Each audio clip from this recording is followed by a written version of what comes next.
ನಮಸ್ಕಾರ ರೀ. ಕನ್ನಡ ಕುಲಕೋಟಿ ಕೋಟಿ ನಮಸ್ಕಾರ ರೀ.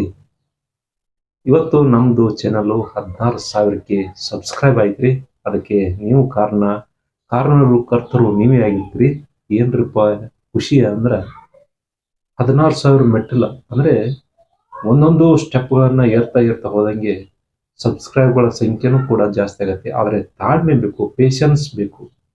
ಯೂಟ್ಯೂಬ್ ಅನ್ನೋದು ಒಬ್ಬೊಬ್ರಿಗೆ ಸಡನ್ ಆಗಿ ಸಬ್ಸ್ಕ್ರೈಬರ್ ಕೊಡುತ್ತೆ, ಯೂಸ್ಗಳು ಕೊಡುತ್ತೆ, ಮೊನಟೈಸ್ ಜಲ್ದಿ ಆಗತ್ತೆ. ಒಬ್ಬೊಬ್ರಿಗೆ ಆಗಲ್ಲ. ನಾವು ಯಾರು ಸೆಲೆಬ್ರಿಟಿಗಳು ಅಲ್ಲ, ಇದನ್ನ ಪದೇ ಪದೇ ಹೇಳಿದ್ದೀನಿ. ಬಟ್ ನನ್ನ ಉದ್ದೇಶ ಬೇರೆನೇ ಇದೆ. 2026ಕ್ಕೆ ನಾನು ಮಾಡಬೇಕಂತ ಅಚೀವ್ಮೆಂಟು ಬೇರೆ ಇದೆ. ಬಟ್ ನಾನು ಸಂಕಲ್ಪ 2026 ಅಂತ ಏನು ಮಾಡಲ್ಲ, ಅಂದ್ರೆ ಅದೊಂದು ಅಂಕಿ ಅಷ್ಟೇ. ಹಿಂಗಾಗಿ ಈಗಂತರೂ ವಿಡಿಯೋಗಳು ಓಡ್ತಾ ಇಲ್ಲ. ಬಟ್ ಆದರೆ ಒಂದು ಮಾಹಿತಿ ಸಂಗ್ರಹ ಮಾಡ್ತಾ ಇದ್ದೀನಿ. ಅದಕ್ಕೆ ನಮ್ಮ ಹಲವಾರು ಈಗ ನನ್ನ ಚಾನಲ್ಗೆ ಟೈಅಪ್ ಅಂದರೆ ಸೇರ್ತಾ ಇದ್ದಾರೆ. ಆ ಖುಷಿ ಆಗ್ತಾ ಇದೆ. ಮತ್ತೆ ಮಾಹಿತಿ ಸಿಗ್ತಾ ಇದೆ. ಮತ್ತೆ ಬೇರೆ ಬೇರೆ ಸ್ಥಳಕ್ಕೆ ಹೋಗ್ತಾ ಇದ್ದೀವಿ. ಆ ಸ್ಥಳಗಳ ಬಗ್ಗೆ ನಾವು ಇದು ಮಾಡ್ತಾ ಇದ್ದೀನಿ. ಅದ್ರ ಬಗ್ಗೆ ಚರ್ಚೆ ಮಾಡಿ ಹೌದು ಅಲ್ವೋ ಸತ್ಯಾಂಶಗಳನ್ನ ಗುರುತಿಸಿ ಇತಿಹಾಸ ಪಟುಗಳನ್ನ ಕೆದಕಿ ನೋಡಿ ಅಂತ ಸ್ಥಳಕ್ಕೆ ನಾವು ಹೊಂಟೀವ್ರಿ. ಹಿಂಗಾಗಿ ಸ್ವಲ್ಪ ಇದು ಒಬ್ಬೊವರಿಗೆ ಇಷ್ಟ ಆಗಲ್ಲ. ಬಟ್ ನಮ್ಮ ಪುರಾತನ ಇತಿಹಾಸ, ನಮ್ಮ ಸಂಪ್ರದಾಯ, ನಮ್ಮ ಆಚಾರ ವಿಚಾರಗಳು, ನಮ್ಮ ಜಾತ್ರೆ ಉತ್ಸವಗಳು ಏನಾಗತ್ತೆ, ನಮ್ಮ ಜೀವನವನ್ನ ಒಂದು ಮಾರ್ಗದತ್ತ ಒಯ್ಯುತ್ತೆ. ಸಂಬಂಧಗಳು ಬೆಸೆಯಲಿಕ್ಕೆ ಜಾತ್ರೆ ಉತ್ಸವಗಳು ಅದು. ಹಿಂಗಾಗಿ ನಾವು ಜಾತ್ರೆ ಉತ್ಸವ ಮಾಡಕ್ಕೆ ಹೊಂಟೀವ್ರಿ. ಮತ್ತು ಹಳೆ ಪುರಾತನ ದೇವಾಲಯಗಳು, ಈಗಿನ ಕಟ್ಟಡಗಳು ನಮಗೆ ಇಂಟ್ರೆಸ್ಟ್ ಆಗಲ್ಲ. ಎಷ್ಟೋ ಇನ್ನೊಂದು ಸಣ್ಣ ವಿಷಯನ ಇಲ್ಲಿ ಪ್ರಸ್ತಾಪ ಮಾಡ್ತೀನಿ.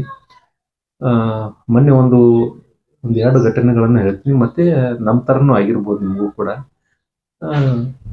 ಒಂದು ಸಂದರ್ಶನ ಅಥವಾ ಇಂಟರ್ವ್ಯೂ ಮಾಡ್ಬೇಕಂತ ಹೋಗಿದ್ದೆ. ಬಟ್ ಅಲ್ಲಿ ಅವರು ಏನು ಕೇಳಿದ್ರು ಅಂದರೆ, ನಿಮ್ಗೆ ಎಷ್ಟು ಸಬ್ಸ್ಕ್ರೈಬ್ ಇದ್ದಾರೆ?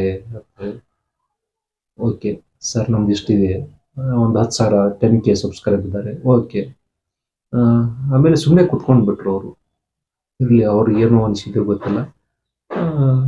ಆಯಿತು ಬಿಡಿ ಅಂತೇಳಿ ನಾನು ಬಿಟ್ಟೆ. ಹಾಗೆ ನಿಮಗೂ ಆಗಿರಬೇಕು. ಯಾರಾದ್ರು ಇಂಟರ್ವ್ಯೂ ಕೇಳಕ್ಕೆ ಹೋದರೆ ಮೊದಲಿಗೆ ಕೆಲವೊಂದು ಜನ ಏನು ಮಾಡ್ತಾರೆ, ನಿಮ್ಗೆ ಎಷ್ಟು ಸಬ್ಸ್ಕ್ರೈಬ್ ಇದ್ದಾರೆ ಅಂತೇಳಿ. ಅವ್ರ ಕಲ್ಪನೆ ಏನಿರುತ್ತೆ ಅಂದ್ರೆ, ನಾನು ದೊಡ್ಡ ಚಾನಲ್ಗೆ ಇಂಟರ್ವ್ಯೂ ಕೊಡ್ಬೇಕಂತೇಳಿ ಅವ್ರು ಮಾಡಿರ್ತಾರೆ. ಬಟ್ ದೊಡ್ಡ ಚಾನಲ್ದವರು ಸಣ್ಣ ಕಲೆ ಇರುವಂಥವ್ರನ್ನ ಗುರುತಿಸಿ ಸಂದರ್ಶನ ಮಾಡಲಿಕ್ಕೆ ಹೋಗಲ್ಲ. ಮಾಡ್ಬೋದು, ಇಲ್ಲನ್ನಲ್ಲ, ಅವ್ರವ್ರಿಗೆ ಟೈಮು ಅದು ಇದಿರುತ್ತೆ. ಬಟ್ ಇವ್ರ ಕಲ್ಪನೆ ಇರುತ್ತೆ, ದೊಡ್ಡ ಚಾನಲ್ಗೆ ನಾವು ಸಂದರ್ಶನ ಕೊಡಬೇಕು, ಅವರು ಅವಾಗ ಬರ್ತಾರೆ ಇವಾಗ ಬರ್ತಾರೆ ಆದರೆ ಬರಲ್ಲ. ಅದು ತಪ್ಪ ಕಲ್ಪನೆ ನಿಮ್ಮಲ್ಲಿ.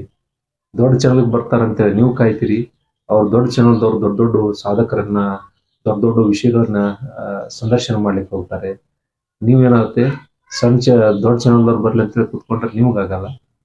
ಬಟ್ ಹಿಂಗಾಗಿಯೇ ಉಳಿದಿದ್ರಿ ನೀವು ಇಷ್ಟೇ. ಎಲೆ ಮರಿ ಕಾಯಂತೇಳಿ ಉಳಿದವ್ರನ್ನ ಸಂದರ್ಶನ ಮಾಡೋದು ಕುಡಿ ಅಂಥವ್ರಿಗೆ. ಒಂದು ಎಕ್ಸಾಂಪಲ್ ಹೇಳ್ತೀನಿ. ಒಂದು ಯಾವುದೋ ಫಿಲ್ಮು ಅಥವಾ ಒಂದು ಯಾವುದೋ ಶಾರ್ಟ್ ಮೂವಿ ಮಾಡ್ತಾ ಇದ್ದೀರಿ. ಅದಕ್ಕೆ ಸಂದರ್ಶನ ಕೊಡ್ಲಿಕ್ಕೆ ಅವ್ರು ಇವತ್ತು 100 ಸಬ್ಸ್ಕ್ರೈಬ್ ಇದ್ರೂ ಕೊಡಿ. ಯಾಕೆ ಕೊಡ್ಬೇಕಂದ್ರೆ 100 ಜನ ನೋಡ್ತಾರಲ್ಲ ಅವ್ರಿಗೆ. ನೀವು ಸಬ್ಸ್ಕ್ರೈಬ್ ನೋಡ್ಕೊಂಡು ಕೂತ್ರೆ ನಿಮ್ದು ಪಬ್ಲಿಸಿಟಿ ಆಗಲ್ಲ. ಹೀಗಾಗಿ ನೀವು ಮುಂದೆ ಬರಲ್ಲ. ಆ 100 ಜನಕ್ಕಾದ್ರೂ ಹೋಗುತ್ತಲ್ಲ, 100 ಜನದಲ್ಲಿ 10 ಜನ ಆದ್ರೂ ನೋಡ್ತಾರೆ, ಓ ಇಂಥ ಶಾರ್ಟ್ ಮೂವಿ ಮಾಡಿದ್ದಾರೆ, ಇವರಲ್ಲಿ ಇಂಥ ಪ್ರತಿಭೆ ಇದೆ ಅಂತೇಳಿ. ಅವರಲ್ಲಿರುವಂಥ ಸಬ್ಸ್ಕ್ರೈಬರ್ ಅಲ್ಲಿ 100 ಜನರಲ್ಲಿ 10 ಜನ ಆದ್ರೂ ನೋಡ್ತಾರೆ. ಮತ್ತೊಬ್ನು 1000 ಸಬ್ಸ್ಕ್ರೈಬ್ 1K ಡೌನ್ ಬಂದ್ರೆ ಅವನಿಗೂ ಕೊಡಿ, ಇಂಟ್ರೂ ಕೊಡಿ. 1000 ಜನರಲ್ಲಿ 500 ಜನಕ್ಕೆ ತಲುಪತ್ತೆ.